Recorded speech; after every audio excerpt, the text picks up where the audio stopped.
I watch it with my kids. I just watched it the other day with my stepkids. I'm married now. I have two stepkids, and they'd never seen it. And I was more than happy to do it because, as Ike said, Little House on the Prairie at the time was one of the shows that everybody apart from just the popularity of it, everybody wanted to work on it. You know, Little House on the Prairie.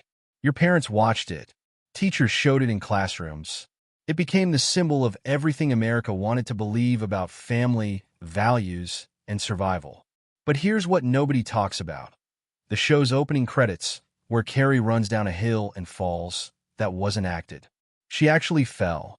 Michael Landon saw the footage and made a choice. Instead of reshooting it perfectly, he kept the accident. Because he understood something most people didn't. Real suffering looks nothing like scripted wholesomeness. What happened behind the cameras of this beloved show was darker, stranger, and more disturbing than anyone realized. We're uncovering 30 secrets that prove this icon of American family values was built on contradiction, hidden trauma, and carefully buried truths. And once you know them, you'll never watch the show the same way again. When Little House on the Prairie premiered on NBC in September 1974, something unexpected happened. The show didn't just become popular. It became essential. It became the thing that parents pointed to when they wanted to show their children what family actually meant.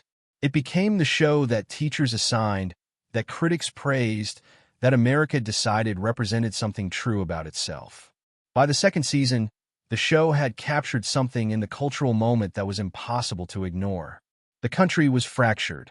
Vietnam was ending, but the wound was still fresh. Watergate had shattered confidence in institutions. People were cynical, angry, and exhausted. And then came this show, gentle, slow-paced, entirely committed to the idea that family loyalty, hard work, and love could solve almost anything. It was like medicine for a wounded culture. The ratings skyrocketed. Children gathered around television sets every Monday night. Entire families watched together. Schools integrated episodes into curriculum. The show became shorthand for good television. The kind of program you could trust, the kind you could watch with your grandparents, the kind that reinforced values instead of attacking them. Michael Landon, who played Pa, became more than an actor. He became an archetype, the symbol of paternal wisdom and wholesome authority. He was the man who knew how to survive, who could fix problems with patience and kindness, who represented everything fathers were supposed to be. Karen Grassel, as Ma, embodied maternal grace and unshakable family devotion. The children represented innocence and the promise of a better generation. The show won Emmy Awards. It was cited in academic discussions about American values. Ministers mentioned it from pulpits. Parents used it as proof that good television was possible. Critics compared it to the literary classics it was based on. The network protected the show's reputation fiercely, making sure nothing associated with it ever suggested anything less than wholesomeness. This reputation wasn't manufactured through marketing tricks or empty nostalgia. It was earned through something that felt genuine. The show actually was about family values. The performances actually did convey love between characters. The stories actually did explore themes of survival and community. Everything the show promised to be, it actually seemed to be. But here's the thing about perfect images. They require constant maintenance. They require everyone involved to stay in character, to protect the narrative, to never reveal the cracks in the foundation.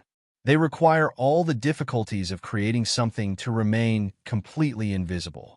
And when you look closely at how this particular image was built and maintained, things start to look different. The opening sequence became iconic. Young Carrie running down a grassy hill, her dress flowing, the sun catching the landscape, the moment of pure childhood joy and freedom. That moment defined the show. It was supposed to capture what Little House was about. Innocence, nature, the simple beauty of frontier life. Except that moment wasn't supposed to happen the way it did. When Michael Landon reviewed the footage from that opening sequence shoot, he made a decision that would echo through everything that followed. He looked at a mistake and decided to keep it. He looked at an accident and decided it was too real to cut. That decision, to embrace imperfection, to keep the thing that wasn't supposed to happen, that one choice reveals something important about what this show actually was versus what everyone believed it was. It suggests that beneath the wholesome surface, something else was happening. Something more complex. Something willing to show real struggle instead of pretending life was easy. Because here's what the world didn't know. The show that became a symbol of American family purity wasn't created in a pure environment. The production that generated this image of wholesomeness was built on something entirely different. It was built on exhaustion, on compromise, on danger, on people being pushed beyond their limits in the service of creating something that looked effortless on screen. And once you understand that, once you realize that the opening image itself was built on something that wasn't planned, wasn't controlled, wasn't quite right, everything else starts to look suspicious. You start asking questions about what else wasn't what it seemed.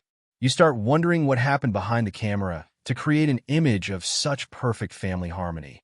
The sets were built in Simi Valley, California, in a location that most people would describe as inhospitable. During filming season, temperatures regularly climbed above 100 degrees. The California sun didn't negotiate. It didn't take breaks. It simply poured down relentlessly on anyone foolish enough to stand in it wearing heavy layers of wool and linen designed to look like 1870s frontier clothing. That's what the performers did, though. They put on costumes that were authentic to the period, which meant they were completely wrong for the climate where they were filming. Long sleeves, heavy skirts, vests and coats, hats. The costumes looked perfect on camera. They told the story of frontier life, but they transformed the California heat into something genuinely punishing. Actors reported that filming a single scene could take 4, 5, sometimes 6 hours in direct sun while wearing clothes designed for a completely different climate. One cast member would later describe it as feeling like working inside an oven. Another said that by the end of a day of shooting, they were barely coherent from heat exhaustion. The physical toll wasn't incidental to the production.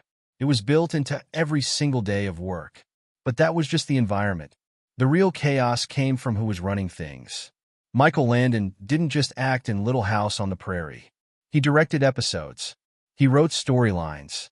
He made decisions about every frame, every performance, every creative choice.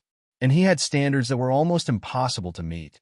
If a scene wasn't working, he'd shoot it again, and again, and again. Crew members who worked on the show described the set as a dictatorship of excellence. Everything had to be exactly right, and Landon was the only person who could decide when it was right. This wasn't unusual in television. Directors often had strong visions. But Landon's intensity was legendary, even by the standards of the era.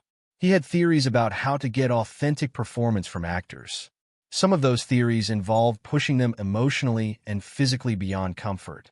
If you were playing a scene where your character was suffering, Landon might push you to genuine emotional distress to capture that authenticity. With child actors, this approach created particular pressure. These weren't trained method actors who had chosen to work in a psychologically demanding environment. They were children who showed up to work because their parents had signed contracts. They had to perform whatever emotional intensity Landon demanded, and they had to do it repeatedly until he was satisfied. The network, meanwhile, was constantly fighting Landon about what could and couldn't appear on screen. NBC wanted the show to be lighter, more purely affirming, more relentlessly wholesome. Landon wanted to show darkness. He wanted to explore suffering. He wanted the show to be honest about what frontier life actually meant, which included death, loss, trauma, and moral complexity. These battles played out constantly behind closed doors. Scripts would be approved, then censors would watch dailies and demand changes. Scenes would be shot, then network executives would insist they be recut. Landon would argue that removing the difficult material would be dishonest. The network would push back that the show's audience expected comfort, not challenge. On set, this created an atmosphere of tension. Everyone knew that something was always at stake. The network could pull the plug. Landon could demand more than anyone was capable of giving. And all of this was happening while people worked in extreme heat, wearing inappropriate clothing, trying to create something that would become a cultural institution. There were injuries, not talked about publicly, but real. A performer was kicked by a horse during filming and had to be treated for significant trauma. Another actor nearly drowned during a water scene that required authenticity over safety. Stunt coordinators were working with equipment and protocols that would never pass modern standards. Animals constantly became dangerous or escaped. Accidents happened regularly. But the show continued, because Landon's vision was strong enough to overcome these obstacles. Because the cast and crew believed in what they were creating. Because everyone involved understood, on some level, that the authenticity they were achieving required a cost. What nobody wanted to talk about, though, was what that cost actually was. Not in production terms, in human terms, in what happened to the people who paid it. Melissa Gilbert was a child when Little House on the Prairie began. Not a teenager. Not a young adult who could separate her work life from her personal life through professional maturity. She was young enough that the show wasn't something she did. It was something she was. Her entire childhood became inseparable from playing Laura Ingalls. That created a particular kind of pressure that's hard to overstate. She couldn't go anywhere without being recognized. She couldn't have a normal childhood because her childhood was being broadcast to millions of people every week. She couldn't make mistakes or explore who she actually was as a person because she was expected to embody the wholesomeness of her character in every aspect of her public life. The show's fundamental message was about family communication. Characters solved problems by talking to each other, by being vulnerable, by supporting each other through difficulty. But the actual production environment required the opposite. Cast members couldn't talk openly about their problems. They couldn't be vulnerable about the strain of the work. They had to show up and perform, day after day, in the heat, under intense pressure, regardless of what they were actually feeling. Gilbert would later write extensively about this contradiction. She would describe how she felt trapped between the character she was playing and the person she actually was, how she developed a kind of performance anxiety, always wondering if she was good enough, always terrified of disappointing Michael Landon, always aware that he held absolute power over her career and her image. But Landon was complicated. He wasn't cruel in obvious ways. He was a brilliant director who understood television intimately. He could make actors cry on cue. He could extract performances that felt completely authentic. And he did this by creating an environment where authentic emotion became necessary for survival. If you were going to work on his set, you had to be willing to access real feelings, real vulnerability, real pain. For Gilbert, this meant that her work constantly demanded emotional labor that went far beyond what most teenagers experience. She was asked to portray loss, suffering, trauma, and difficulty. She did this repeatedly, genuinely, in a way that audiences found moving. But there was no debriefing afterward. No one checked in on how the emotional intensity of the work was affecting her. You performed, the cameras stopped, and then you were expected to move on to the next scene, the next day, the next week. The other cast members dealt with their own versions of this pressure. Karen Grassel, who played Ma, had her own artistic vision for her character. She wanted to discuss choices with Landon, to collaborate on how scenes should be played. But Landon's direction typically worked one way, his way. When Grassel wanted to explore different interpretations, when she wanted input on her performance, she often found resistance. She was playing a character who was devoted to family and community, but the actual work environment was hierarchical and controlled. The irony was almost cruel. The show preached openness and communication as the solution to problems. But the people creating the show couldn't communicate about their own problems. They couldn't be honest about how much the work was costing them. They had to maintain the image. They had to stay in character, even off camera. Jonathan Gilbert, who played Willie Olson and was Melissa's adopted brother in real life, experienced his own version of this pressure. He was part of a family, but a professional family, not a real one. The bonds formed on set were real in some ways and completely artificial in others. You could be close to someone while also competing with them for Landon's approval and the best storylines. Interestingly, some cast members who played bitter enemies on screen became genuine friends in real life. But even those friendships were complicated by the power dynamics of the production and the intensity of the work. It's difficult to be truly close to someone when you're also both struggling in the same difficult environment and can't actually talk about it. There's a particular kind of loneliness in being part of something that's telling the world about the importance of family while experiencing profound isolation. It's the loneliness of performing wholesomeness while feeling broken. It's the loneliness of being watched by millions while feeling unseen by the people around you. The show's message about community and mutual support was powerful and genuine. But the actual experience of making the show suggested something different. It suggested that support isn't guaranteed, that vulnerability can be exploited, that the people closest to you can have power over you that makes real communication impossible. By the time cast members looked back on their experiences years later, many of them were dealing with complicated feelings about what they'd been through. Gratitude mixed with resentment, pride in the work mixed with sadness about the cost, love for the people they'd worked with mixed with recognition that the environment had been, in some ways, emotionally harmful. But they kept showing up. They did the work. They created something that mattered. And the real story of how they did that, what it actually cost them, that story was never part of what aired on screen. If you go back and actually watch Little House on the Prairie without the filter of nostalgia, without assuming you know what you're going to see, something becomes immediately apparent. The show is far darker than you remember. It's willing to go places that seem completely wrong for a program that became synonymous with family wholesomeness.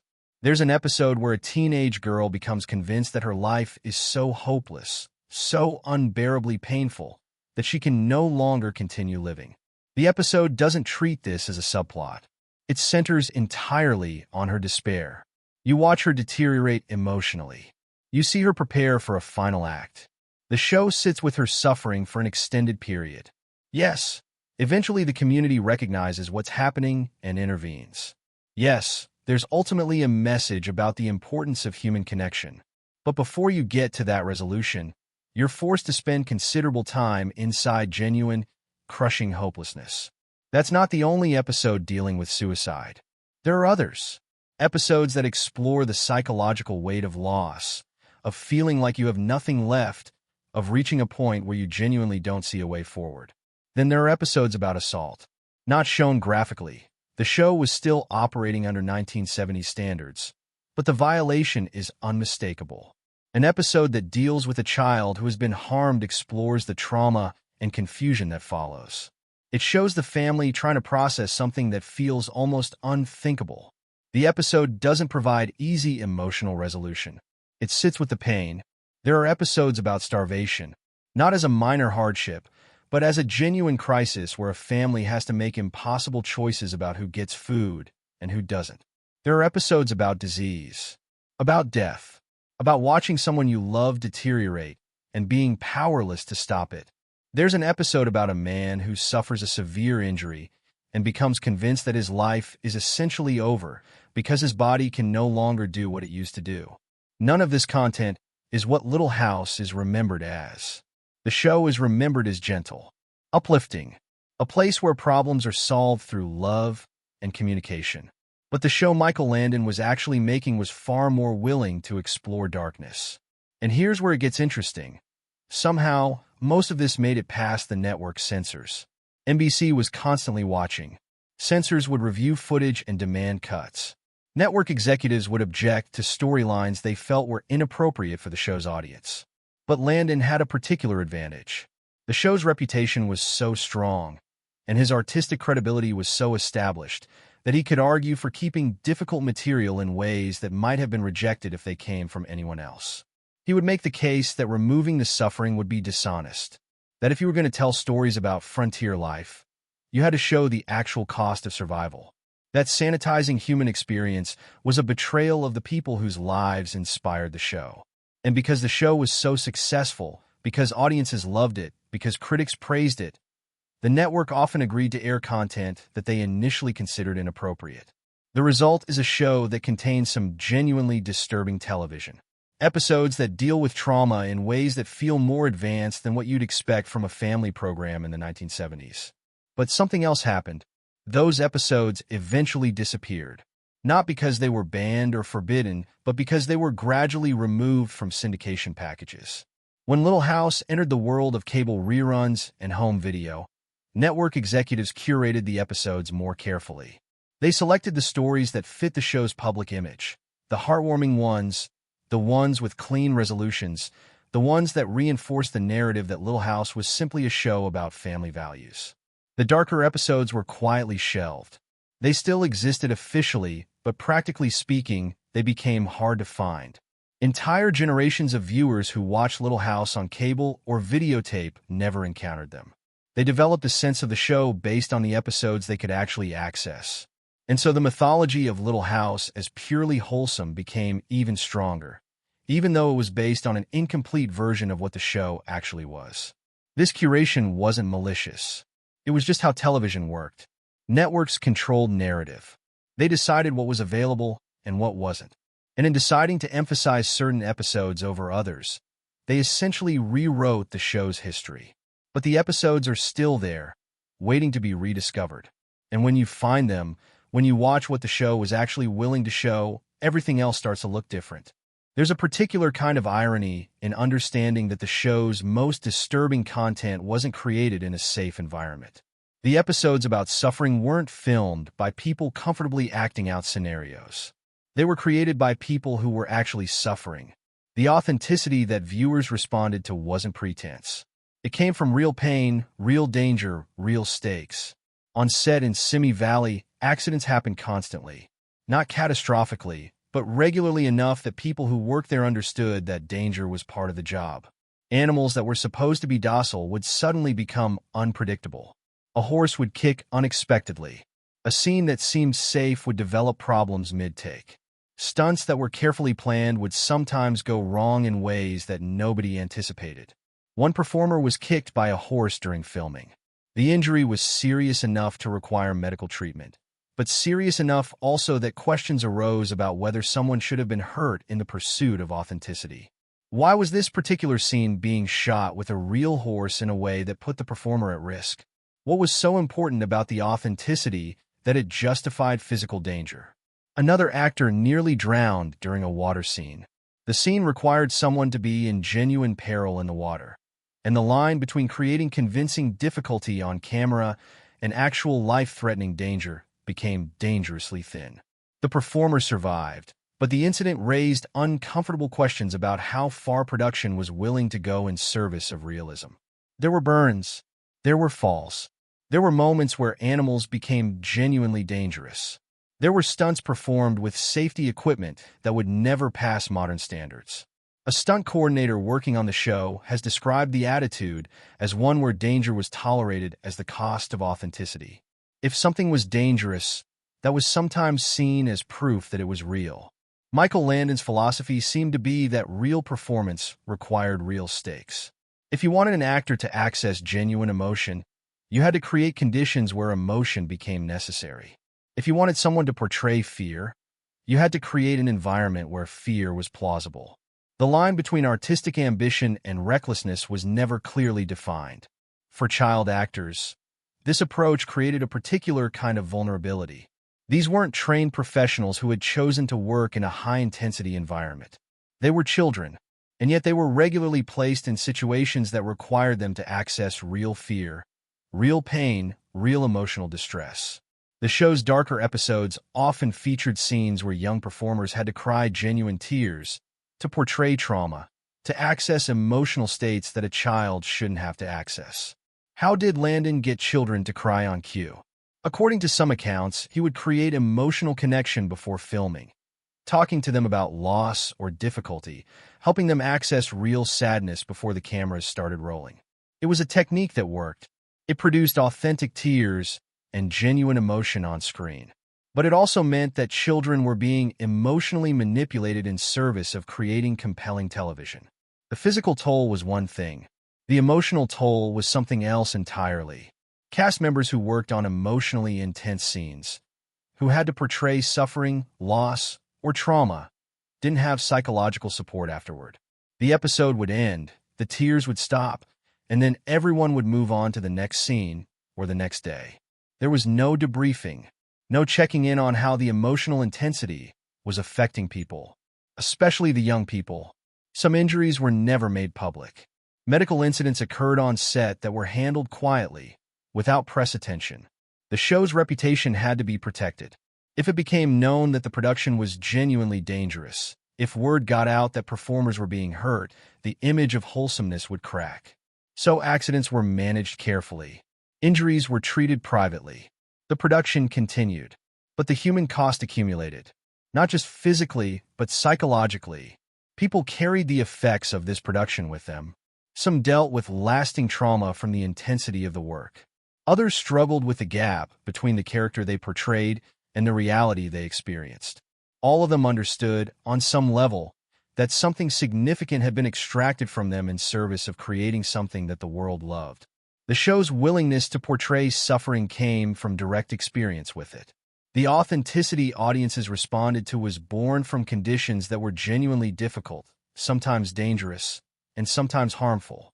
It's a dark symmetry. The show's content reflected its reality in ways that went far beyond what anyone wanted to acknowledge. By around season 8, something had shifted, not publicly. The show was still successful, still beloved, still generating strong ratings. But internally, Michael Landon was tired. Not tired in the way that happens after a difficult day. Tired in the way that happens after carrying something for nearly a decade. He had poured everything into this show. His creative vision, his time, his emotional energy. He had fought constantly with the network. He had pushed cast members and crew to their limits. He had made decisions about every frame, every performance, every moment that appeared on screen. For 9 years, Little House on the Prairie had essentially been his life. And he was ready for it to be over. Landon believed that the story had been told, that continuing to make episodes would be repetitive, would dilute what they'd already created, would sacrifice artistic integrity for commercial purposes.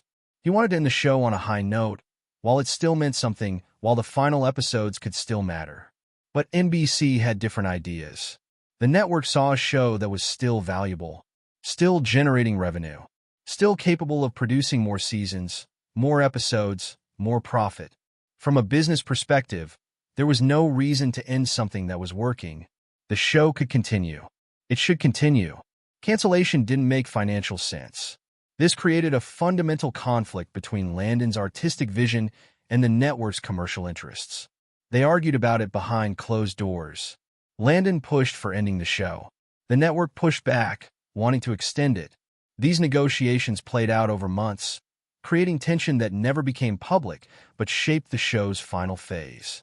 Landon eventually won the argument, though not entirely on his terms. The show would end, but it would end with a series of TV movies rather than a simple cancellation. These movies would serve as a coda, a way to wrap up the story while still producing content. It was a compromise, not what either side wanted completely, but something both could live with. During the filming of these final episodes, Landon was also dealing with personal health issues that weren't widely known at the time. He was managing physical challenges while still maintaining his demanding creative standards. He was simultaneously trying to close out a 9-year project, manage network politics, direct and act in material that felt increasingly important to get right, and deal with his own body failing in ways he couldn't ignore. The result was a final product that was different from what came before. The tone shifted. The storytelling became more aggressive, more willing to challenge the show's own mythology.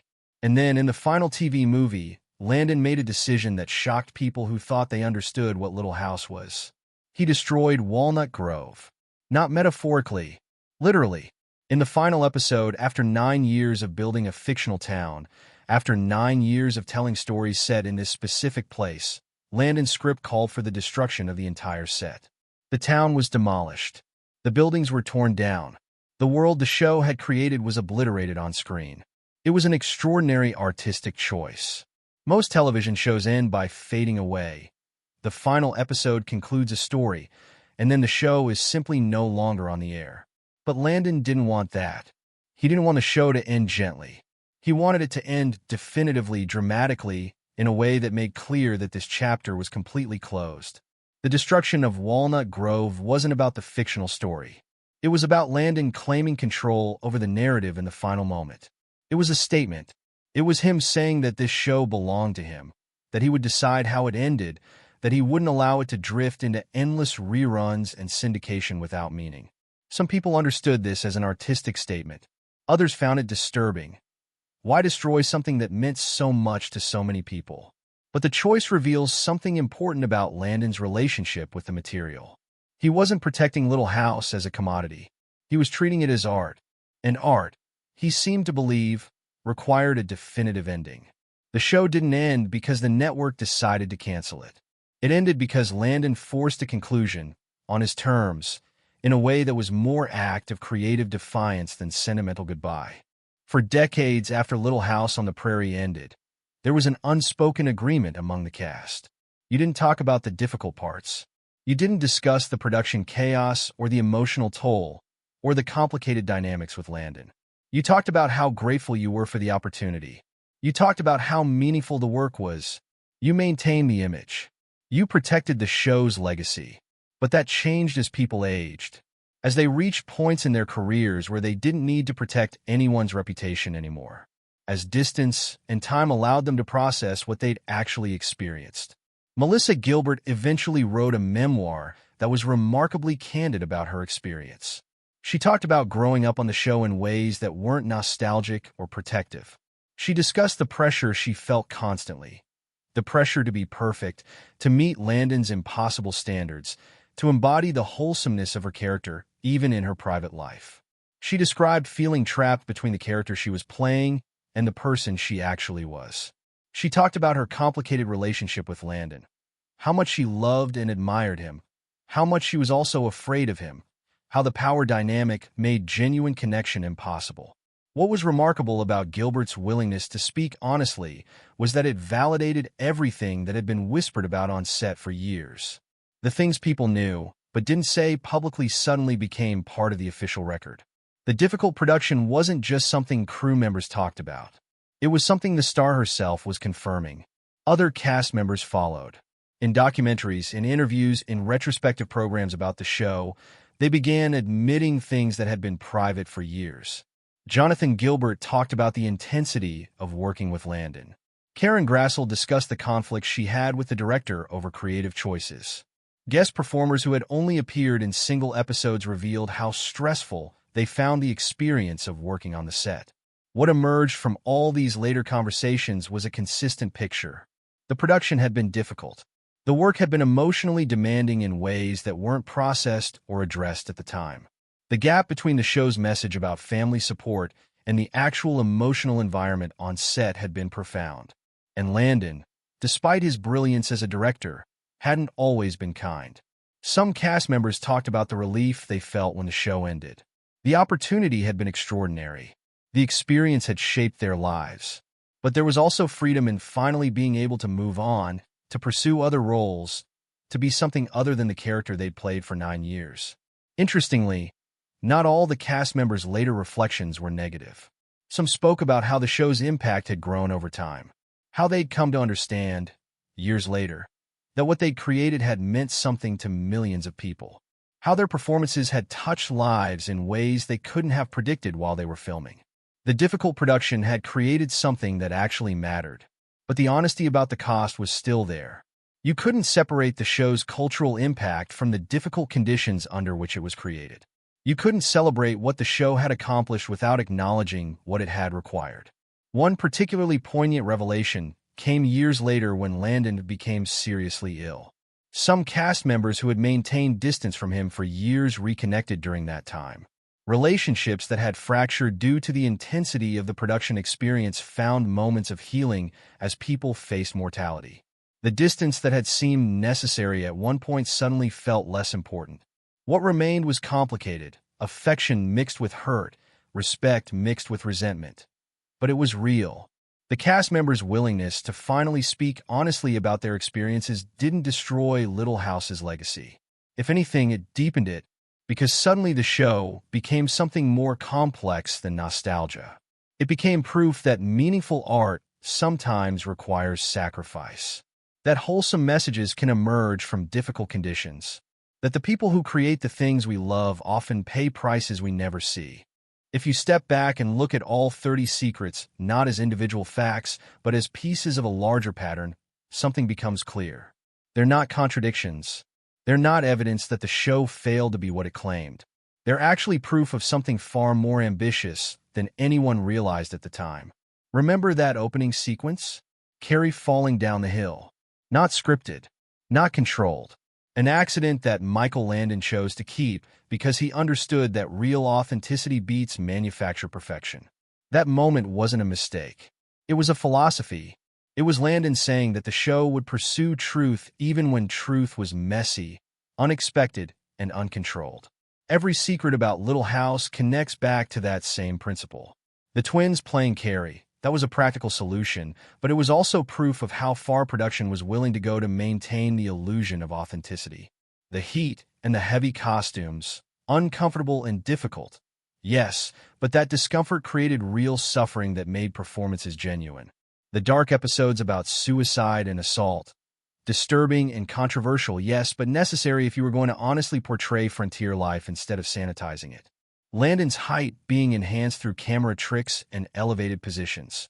A manipulation of the image, true, but done in service of making his character more imposing and authoritative. His hair turning purple in the sun.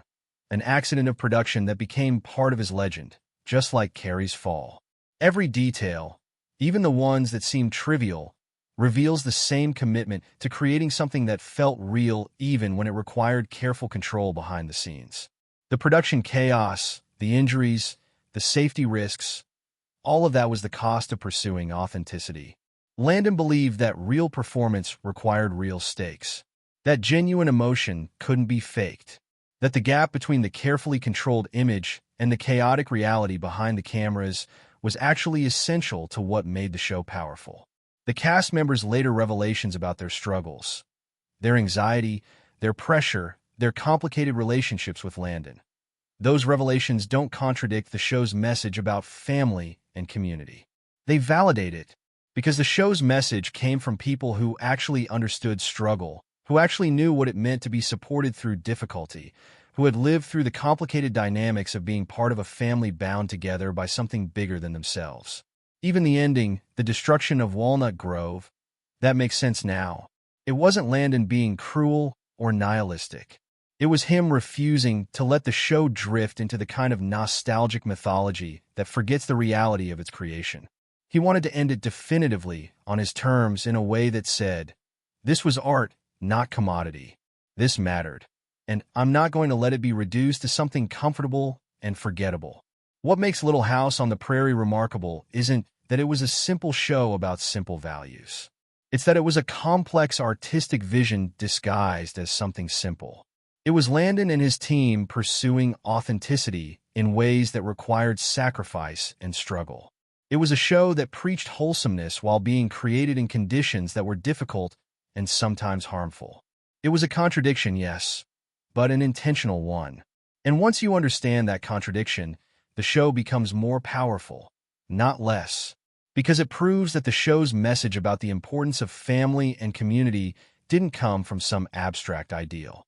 It came from people who were struggling together to create something meaningful. It came from real relationships forged in difficult conditions. It came from understanding that humans need connection, that community matters most when things are hard, that the people around you become essential not when life is easy, but when life is demanding. The show influenced television in ways that most people don't realize. Other filmmakers watched what Landon was doing. They saw how he was willing to explore difficult material within a family-friendly format. They saw how he used production innovation to achieve effects that served the story. They understood that television could be art, that it could mean something, that it didn't have to choose between being entertaining and being honest. Modern audiences watching the show now experience it differently than audiences did in 1974. We know the behind-the-scenes story. We understand what it cost. We recognize that the wholesomeness was earned, not given. And that changes what the show means. It becomes less about nostalgia and more about respect. Respect for the people who created it, for the ambition of what they were trying to do, for the willingness to pursue authenticity, even when authenticity was difficult. There's a moment that happens sometimes when you understand something completely. It's not gradual. It's sudden. You see how all the pieces connect. You understand what something actually was beneath what you thought it was. And in that moment, your relationship to it changes fundamentally. That's what happens when you know the truth about Little House on the Prairie. For decades, people loved this show because they thought it represented something pure, something uncomplicated, a vision of American life and family values that felt genuine precisely because it seemed so simple and honest. But the show wasn't simple. The path to creating it wasn't honest in the way people imagined. It was built on contradiction, on struggle, on people sacrificing parts of themselves to create something they believed mattered. And here's the thing, that doesn't make the show less powerful. It makes it more powerful. Because there's a truth about authenticity that most people don't fully understand. Real authenticity doesn't come from safety. It doesn't come from comfort or control. It comes from willingness to explore difficult territory. It comes from people accessing real emotion, real suffering, real struggle in service of creating something true. Michael Landon understood this instinctively. He understood that the most powerful performances come from people who are genuinely challenged, genuinely stretched beyond their comfort zones. The show's message about family, about how people support each other through difficulty, how community matters most when things are hard, how love is something you choose every day even when it's difficult. That message is more powerful knowing what it cost to create. Because the cast members who were portraying family loyalty were actually experiencing something like it themselves. They were part of a difficult production bound together by something larger than themselves. They were experiencing, in real time, what it meant to be part of a community that functioned because everyone showed up and did the work. This doesn't excuse the dangerous conditions. It doesn't make it okay that people were injured, that child actors were emotionally manipulated, that the production prioritized intensity over safety. Those things are real costs. They matter, but they also reveal something important about what the show actually was. Little House on the Prairie became what it was precisely because of its contradictions. It preached wholesomeness while being created in chaos. It showed suffering while its creators were suffering. It portrayed family loyalty while cast members were struggling with complicated relationships. Those contradictions didn't weaken the show's message. They made it real. And now, understanding all of that, the show's opening sequence means something different. Carrie falling down the hill. Not scripted, not planned, just a child actually stumbling. Landon keeping that footage. That moment encapsulates everything about what the show actually was. It wasn't a perfect creation. It was something real, something where imperfection became more valuable than polish, where accidents could reveal truth better than careful planning. When you watch Little House on the Prairie now, knowing the 30 secrets that explain how it was really made, you're watching something that matters on multiple levels. You're watching the story that aired on screen, but you're also watching the story of what it took to create that story. You're watching people pursuing authenticity under difficult conditions. You're watching art being created by people who were willing to sacrifice something real in service of creating something meaningful. That's not a betrayal of the show's legacy. That's the completion of it. That's understanding that the show mattered not despite its contradictions, but because of them. Because in a fractured world, it offered something genuine, not perfect, not simple, but real. And that's worth far more than wholesomeness ever could be.